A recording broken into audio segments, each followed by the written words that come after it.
जीवन में जो समय की कद्र करता है, सफलता उसी को मिलती है। इस दुनिया में असंभव कुछ भी नहीं, बस प्रयास करने की जरूरत होती है। शिक्षा ही मात्र एक ऐसी दौलत है जो कोई तुमसे छीन नहीं सकता। बुद्धिमान व्यक्ति वही होता है जो गलतियों से सीखता है। दोस्तों, भगवान श्री कृष्ण कहते हैं, धैर्य, साहस और परिश्रम से ही महानता मिलती है। जिसे खुद पर विश्वास होता है वह दुनिया को भी जीत सकता है। दोस्तों, बहुत समय पहले की बात है, जब भगवान श्री कृष्ण द्वारका के राजा बन चुके थे। उनके बचपन के मित्र सुदामा, जो बहुत ही गरीब ब्राह्मण थे, अपने परिवार के लिए भोजन जुटाने की कठिनाइयों से भी जूझ रहे थे। एक बार सुदामा जी की पत्नी ने उनसे कहा कि तुम्हारे मित्र श्री कृष्ण वो द्वारका के राजा हैं, क्यों न उससे जाके मदद मांग लेते। तब सुदामा जी बहुत ही सोचते हुए फिर विचार किया, ठीक है, जाके एक बार मिलते हैं। तब वह भगवान श्री कृष्ण से मिलने के लिए चल पड़े।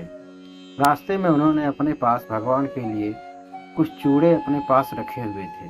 जब सुदामा जी द्वारका पहुँचे और इसकी खबर भगवान श्री कृष्ण को मिली कि हमारे मित्र सुदामा जी आए हैं, तो वह नंगे पाँव ही सुदामा जी से मिलने के लिए दौड़ पड़े और अपने मित्र को उन्होंने गले लगाया।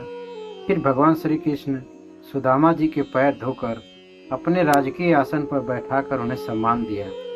यह सब कुछ देखते हुए सुदामा जी बहुत ही भावुक हो गए।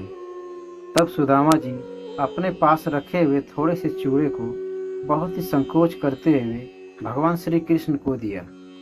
तब भगवान श्री कृष्ण बहुत ही प्रेम पूर्वक उस चूड़े को खाए और बोले, मित्र, तुमने मुझे सबसे बड़ा उपहार दे दिया।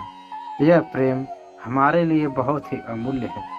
फिर सुदामा जी अपने घर जाते हुए भगवान श्री कृष्ण से कुछ भी नहीं मांगे। वह बहुत ही संकोच में थे कि मैं क्या मांगूं या न मांगूं।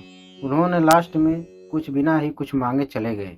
लेकिन जब वह अपने गांव पहुंचे, तब उन्होंने देखा कि उनकी एक छोटी सी झोपड़ी बहुत ही भव्य महल में बदल चुकी थी और उनका परिवार सुख समृद्धि के साथ जी रहा था। दोस्तों, इस कहानी से हमें यह सीख मिलती है कि सच्ची मित्रता बहुत ही अच्छी और बिना स्वार्थ की होती है। जो प्रेम से देता है, भगवान उसे 100 गुना उसे लौटा देते हैं। ईश्वर भक्ति और सच्चाई से ही प्रसन्न होते हैं। दोस्तों, इसी तरह जब पांडवों ने जुए खेलते हुए अपना सब कुछ हार गए थे, तब कौरवों ने द्रौपदी को सभा में खींच कर लाने का आदेश दे दिया। तब दुशासन ने द्रौपदी को अपमानित करने के लिए साड़ी खींचना शुरू कर दिया।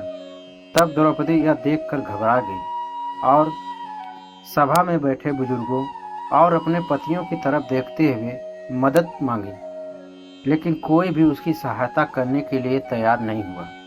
अंत में उसने दोनों हाथ अपना ऊपर उठाया और भगवान श्री कृष्ण को पुकारने लगी, उन्हें सच्चे दिल से याद करने लगी और उसने कही, हे कृष्ण, हमारी रक्षा बस आप ही कर सकते हैं, कृपया हमारी इज्जत को बचाइए। जैसे ही द्रौपदी ने भगवान श्री कृष्ण को पूरी समर्पण के साथ याद किया, उसी क्षण भगवान श्री कृष्ण ने द्रौपदी के साड़ी को अनंत कर दिया। दुस्साहस कितना भी खींचता रहा, परंतु साड़ी का अंत ही नहीं मिला।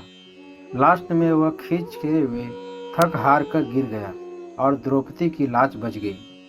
दोस्तों, जब भी संकट आए, अगर आप सच्चे मन से भगवान को पुकारोगे तो मदद जरूर मिलेगी, क्योंकि भगवान अपने भक्त की सच्ची पुकार कभी भी अनसुनी नहीं करते हैं। इसीलिए कहते हैं कि विश्वास और समर्पण सबसे बड़ा बल होता है। जो भगवान श्री कृष्ण में अटूट विश्वास रखता है, उसका भगवान रक्षा खुद करते हैं। दोस्तों, ऐसे ही कथा सुनने के लिए हमारे चैनल को लाइक, शेयर और सब्सक्राइब जरूर करें। फिर मिलते हैं ऐसी एक अपनी नई वीडियो में। तब तक के लिए जय श्री कृष्ण, राधे राधे।